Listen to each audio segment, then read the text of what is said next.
We have received disturbing reports coming out of Hillsborough that change absolutely everything we thought we knew about the current state of Roloff Farms. If you thought the negotiation wars were over, if you thought the family feud had settled into a cold peace, you are wrong.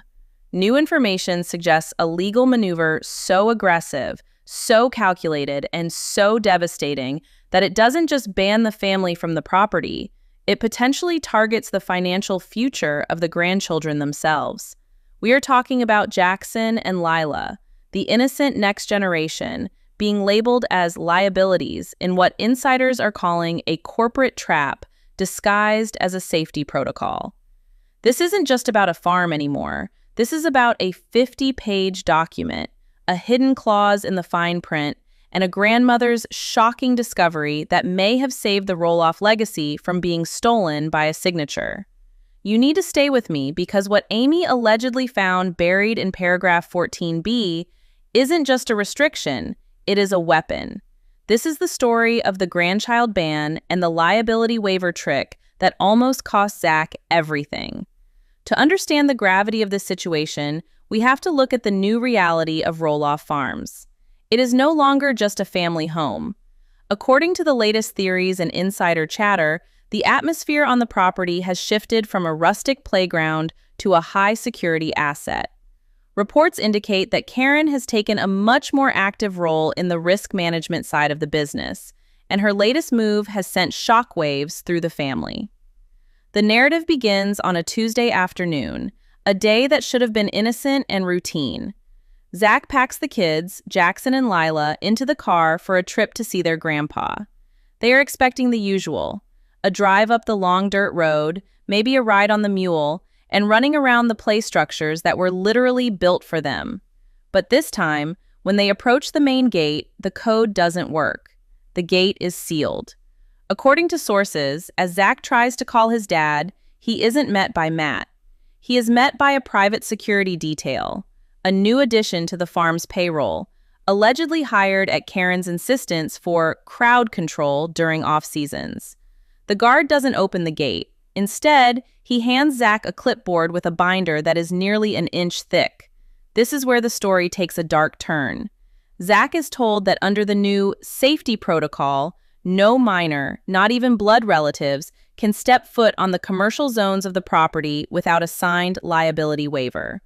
Now, waivers are standard for pumpkin patch guests, but for the son of the owner, for the grandchildren who spent their toddler years crawling on that grass, this was unprecedented. Zach reportedly asked to see his dad, but Matt is nowhere to be found. The theory circulating is that Matt was conveniently scheduled to be off-site, perhaps looking at property in Arizona or dealing with a vendor, leaving the enforcement of this new ironclad rule entirely to the staff and the protocols implemented by Caryn. The security guard stands firm. No signature, no entry. The kids are in the back seat, confused, waiting to see their grandpa, while Zach stares at a document that looks more like a merger acquisition contract than a permission slip. He is told that insurance premiums have skyrocketed and that the farm can no longer distinguish between family and customers when it comes to liability. If Jackson falls off a swing, the farm is liable. Therefore, the farm must be protected. Zach, frustrated and feeling the humiliation of being treated like a stranger on the land he grew up on, refuses to sign. He turns the car around, but he takes the document with him. This is the crucial mistake the management, and we are looking at Caryn here, didn't account for. They thought he would just sign it to get through the gate. They banked on his desire to please his kids outweighing his caution. But by taking that document home, Zach inadvertently removed the evidence from the crime scene. He brings the 50-page packet to Amy, and this is where the house of cards begins to shake. When we analyze the villain's logic here, we have to step into Caryn's shoes to understand the audacity of this move. From a strictly cold corporate perspective, Caryn has been arguing for years that the farm is a financial asset that is bleeding money due to emotional decisions. Theory suggests that Caryn has been in Matt's ear, whispering that the grandkids are walking lawsuits. It sounds harsh, but look at the track record. She has allegedly convinced Matt that because the relationship with the boys is strained, they are no longer family in the traditional sense, but potential litigants. If an accident were to happen, who is to say Zach and Tori wouldn't sue? This paranoia is the fuel for the fire. The narrative being spun by the farm's management is one of fiscal responsibility. They claim that, in order to keep the legacy alive, they have to treat it like a fortress. Caryn's influence is all over the language of this new protocol. It strips away the nostalgia and replaces it with cold, hard legalities. She frames the grandchildren not as the heirs to the kingdom, but as external risks that need to be mitigated. But what the audience needs to realize is that this isn't just about preventing a lawsuit over a broken arm. That is the cover story. That is the distraction. The 50 pages of legal jargon were designed to be boring. They were designed to be skimmed and signed without reading. Because if you actually read it, if you actually sit down with a fine-tooth comb like Amy eventually does, you realize the waiver does something far more sinister than just releasing the farm from liability for a scraped knee. The true intention behind the document, according to legal theories surrounding this incident, was a stealth disinheritance. By signing the waiver to gain access to the recreational facilities, the signatory, in this case, Zach acting on behalf of his minor children, would be agreeing to a clause that fundamentally alters their status regarding the family trust. We are talking about a hidden stipulation that reclassifies the grandchildren from beneficiaries to guests in the event of any claim. It is a legal trapdoor. If they play, they sign. If they sign, they agree to terms that could be used years down the road to void their claim to the estate if any dispute ever arises. This is the brilliance of the trap. It exploits a father's love. Zach wants his kids to have a relationship with the farm. Caryn knows this. She leverages that emotional desire to force a signature on a document that effectively severs the financial bloodline under the guise of safety. It is a maneuver worthy of a corporate raider, not a grandmother figure. And the scariest part? It almost worked. Zach was minutes away from signing it at the gate just to stop Jackson from crying. The only reason he didn't was because of his pride, not his suspicion. He was insulted, not suspicious. But that pride bought them time. We have to talk about what happens when this document lands on Amy Roloff's kitchen counter. Because while Zach saw an insult, Amy smelled a rat. And she has a weapon that Caryn didn't count on: Chris. Chris, with his background in real estate, knows how to read the fine print. He knows that when a document is 50 pages long, the devil isn't in the details. It's in the definitions.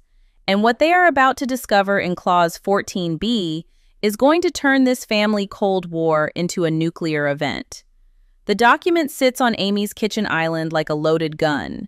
When Zach drops that 50-page binder onto the granite, the mood in the room shifts from annoyance to genuine alarm. According to reports from sources close to the situation, Amy's initial reaction was pure protective fury. She couldn't believe her son was stopped by a security guard at the home she helped build. But while Amy was focused on the emotional insult, Marek was looking at the practical anomaly. Chris has been in real estate for decades. He deals with contracts, disclosures, and liability forms every single day. He knows what a standard waiver looks like. A standard waiver for a farm visit is 2 pages, maybe 3 if the lawyers are being thorough. It is a simple release of liability.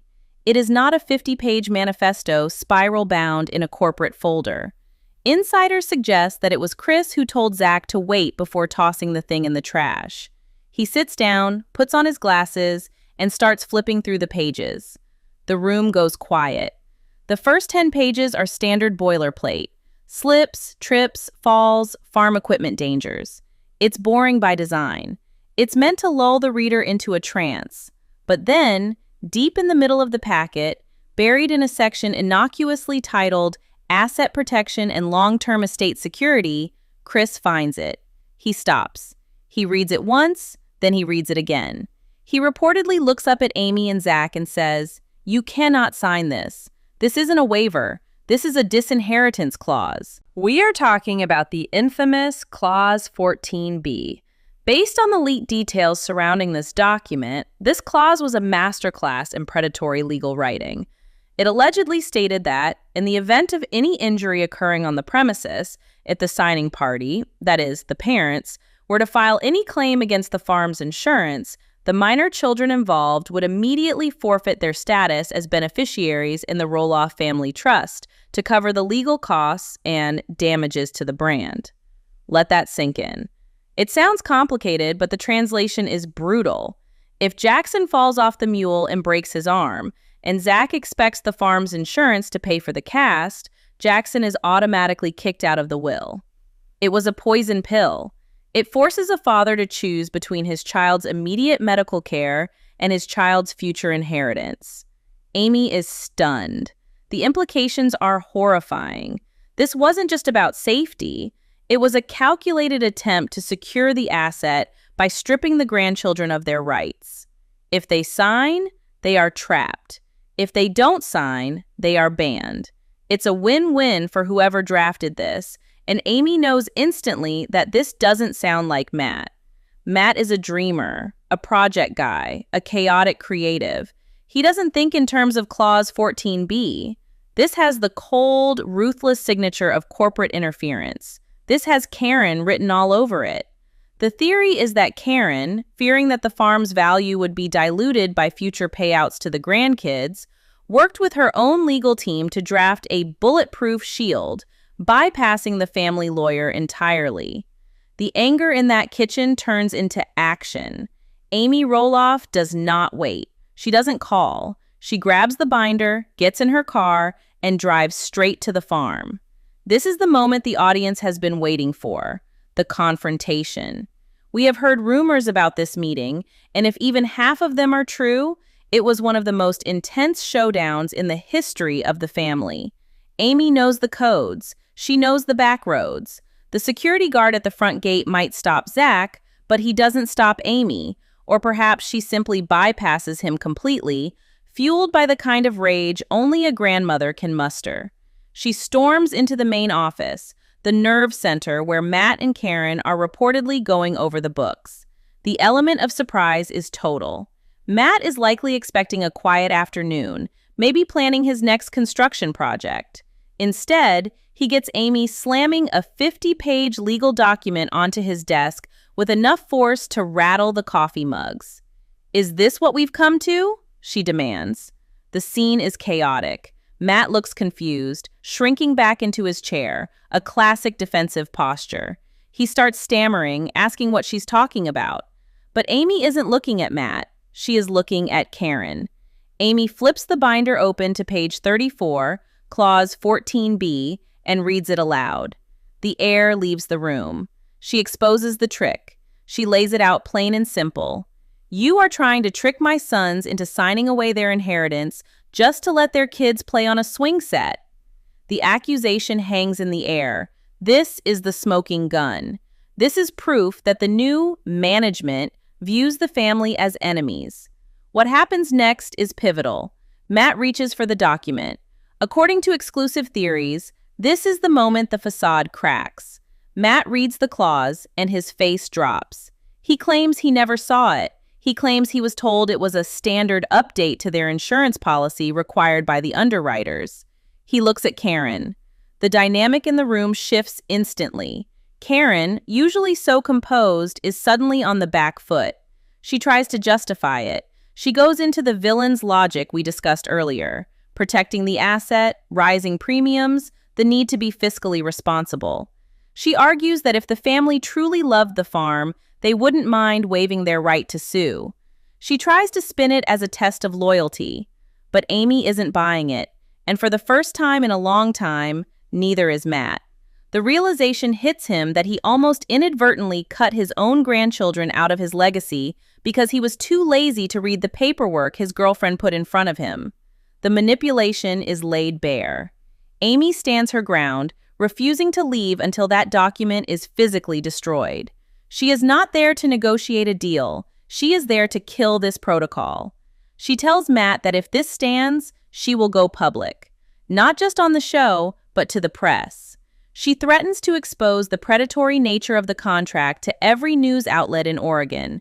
She holds the ultimate leverage, the truth about how the farm is treating its own blood. The tension is at a breaking point. Matt is caught between the woman who built the farm with him and the woman who is running it now, and he has to make a choice. Matt Roloff is staring at the claws, and for a moment, the room is completely silent. Insider reports suggest this was the turning point where the business partner clashed with the grandfather, and the grandfather finally won. Matt looks up, face pale, and allegedly says, "I didn't authorize this language." Whether you believe him or not is up to you, but his reaction in that moment was swift. He realized he was standing on the precipice of a PR nightmare that would make the farm negotiations look like a friendly disagreement. If the world found out that he was gatekeeping his own grandchildren with a predatory legal contract, the Roloff brand would be finished. The pumpkin patch would be empty. He knows this. In a move that surprised everyone in the room, Matt doesn't argue with Amy. He doesn't defer to Caryn.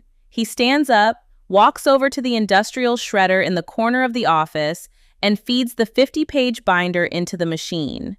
The sound of that paper tearing is the sound of Caryn's master plan falling apart.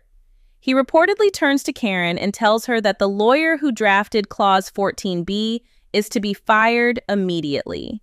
He throws the legal team under the bus to save his relationship with his family.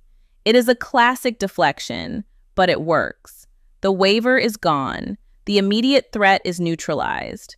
But Amy Roloff is not a woman who settles for a verbal promise anymore. She has been burned too many times by shifting goalposts and changing gate codes. Amy demands a permanent solution.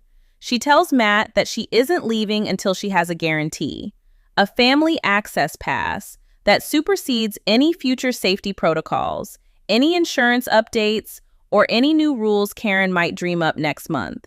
She wants it in writing that Jackson, Lilah, and any future grandchildren have irrevocable rights to access the non-commercial areas of the farm without a signature, without a guard, and without a waiver. Matt, beaten and looking smaller than ever in that big office chair, agrees. He scribbles out a memo, signs it, and hands it to Amy. It is a total surrender. The aftermath of this confrontation is fascinating. Zach and the kids are eventually allowed in, bypassing the security guard who started this whole mess.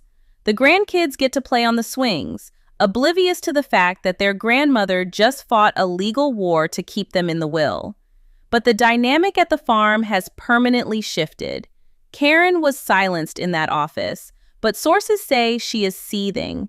Her attempt to protect the asset backfired spectacularly, painting her not as the prudent manager, but as the wicked step-grandmother trying to steal the inheritance.